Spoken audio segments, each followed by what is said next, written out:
So you're wondering what activity can help you improve your presentation. I have 10 actionable tips that's going to help you so much today. I'm excited for you to join me. I've been a Hall of Fame speaker for many years, and we're going to talk about how many cool activities there are to improve that presentation.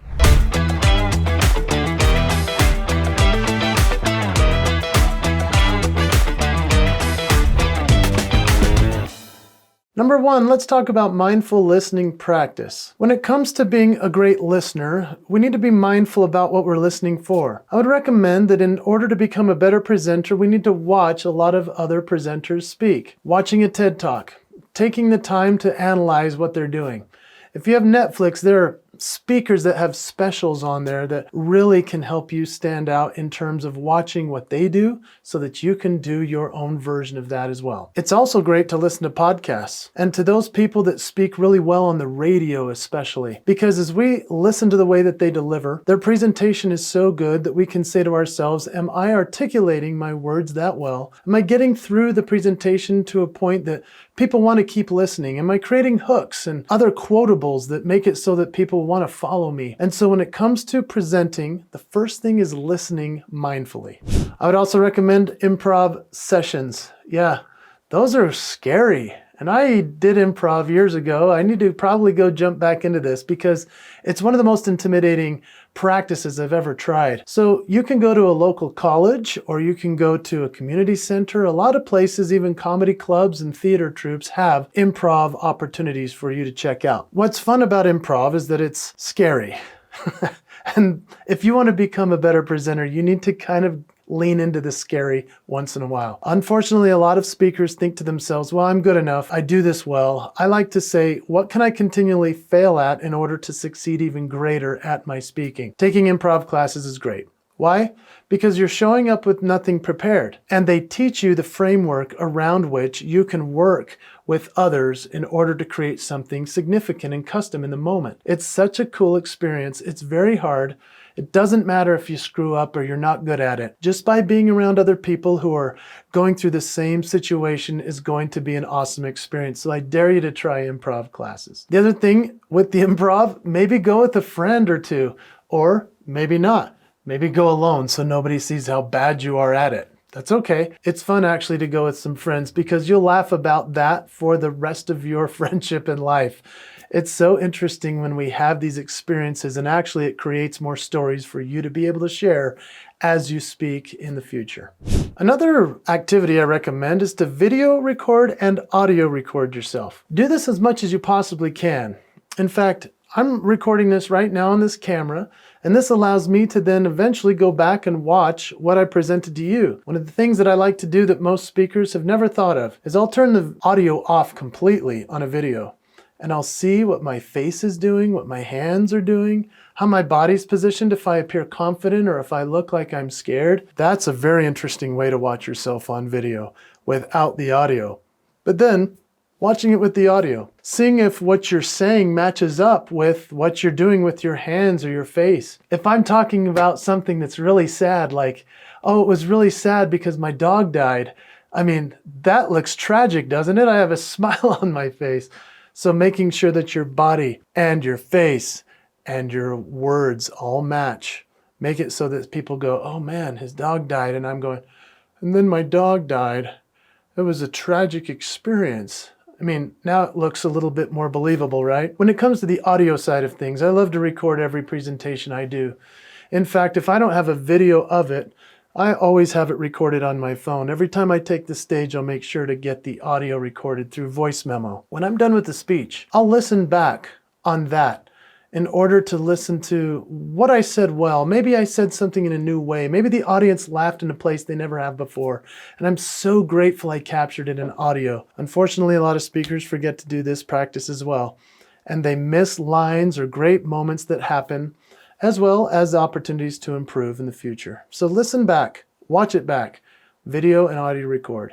I would also recommend going to storytelling workshops. There are a lot of people that run these types of workshops. You can do them on Zoom, so you don't have to go anywhere, or you could travel somewhere and really commit to the practice and the crafting of storytelling. Storytelling is the fastest track to becoming a great speaker. People do want to hear you share data and your expertise, but within story form makes it that much better. When I've invested in my stories and I've taken the time to really craft them out, to outline them so they have an intro, a middle, and an end, the character development, all of the pieces that matter, the voice modulation, etc. Storytelling workshops are a fast track to being a successful speaker. The next one would be voice modulation exercises, and I just talked about that in the storytelling. That's what's fun about stories, is you can change your voice to do the characters and stuff. I like to change my voice in order to do lots of characters because I started my career as an impersonator. Musical comedy. Now, I use that obviously in my speech, but also I'm going to inflect my voice, change the tone, shift things depending on the way that I want it to land. And so I'm going to change the speed, my vocal tone, and different things within the way that I present. As you practice this, I would say you also don't want to just practice that on stage, but practice off stage. Practice different ways of saying it. Record yourself. Even do tongue twisters like unique New York, getting your mouth ready before you get on that stage so that you can share your voice in a way that only you can. Let's talk about presentation peer feedback sessions. This is one of the most effective ways to fast track your way to success as a speaker. Here's why.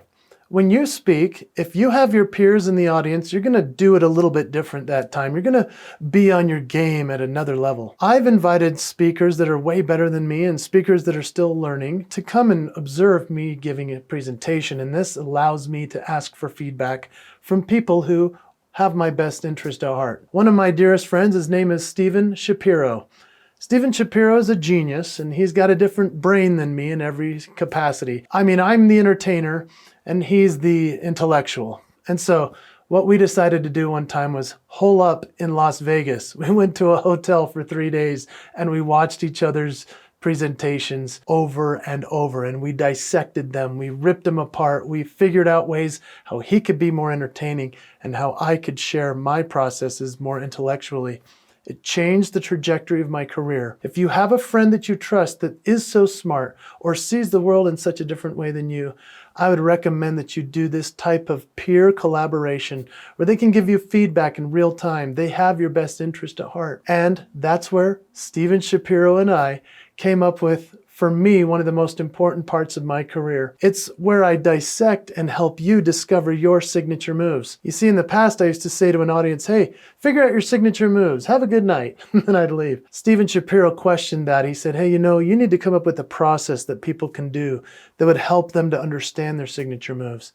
That's when we came up with the ICM process, and it changed the way I teach. I'm so thankful for a peer who wanted me to succeed. So we came up with signature moves, the ICM process.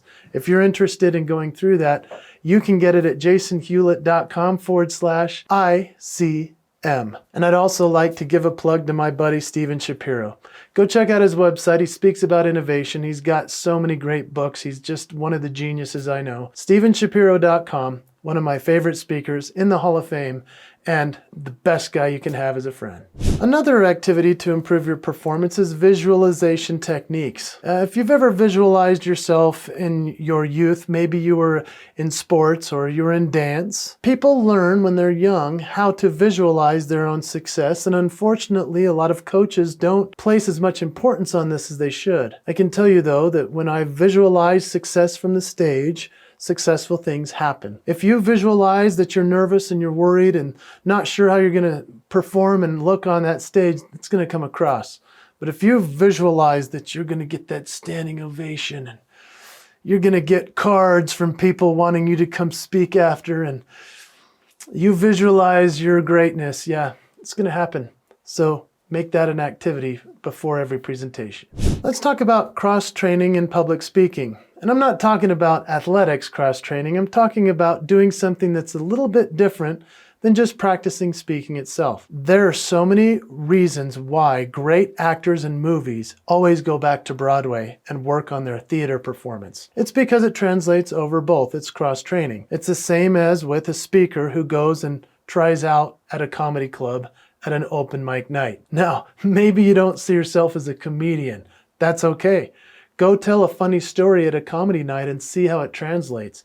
It'll actually make you funnier the more you do it. I would also recommend taking voice and music lessons, even if you're not a singer. And that's an important part about cross-training. There are so many different things we can learn. One of my favorite examples is Arnold Schwarzenegger. You know who he is. He's the governor and he's the movie star, but he started out as a bodybuilder. He did some cross-training before he went on stage. He hired a ballerina. Yes, a ballerina who doesn't have the kind of bodybuilding muscles you notice, but has extreme strength. But the thing that a ballerina does is they know how to use their body, and they know how to pose, and they know how to express themselves. And so Arnold Schwarzenegger hired a ballerina to show him how best to use his muscles and how to stand under the light and how to give his best performance. Hiring a ballerina if you're a bodybuilder? Maybe that's the same as going to a comedy club or having singing lessons as a speaker, but that will ramp up your performance and improvement. That's an activity to make sure to invest in. How about considering audience interaction exercises?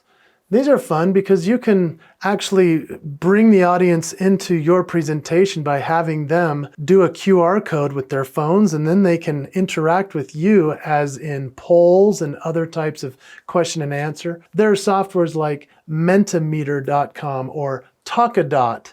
These are really powerful AI and software type tools that engage with the audience right in real time so that you can create the presentation in that moment depending on what the audience wants from you. And then there's reflective practice. We've already talked about growth mindset, but when it comes to reflective practice, I want you to do your performance, do your speech, record it, and then reflect back. Anytime I'm driving away from a performance, I'm thinking about what I did right, what went well, what could I have changed, what could I do better. It's nice to be able to listen to it on the audio. That's why I always record it. It's also good to ask for feedback from the client and from the audience. Obviously, you'll feel something about that audience and they'll be excited because you gave them something nobody else can. But doing this reflective practice actually makes you that much better. I hope that you'll take these many activities I've given you, as well as make sure to go to jasonhewlett.com/ICM so you can learn your signature moves and share them on every stage you take.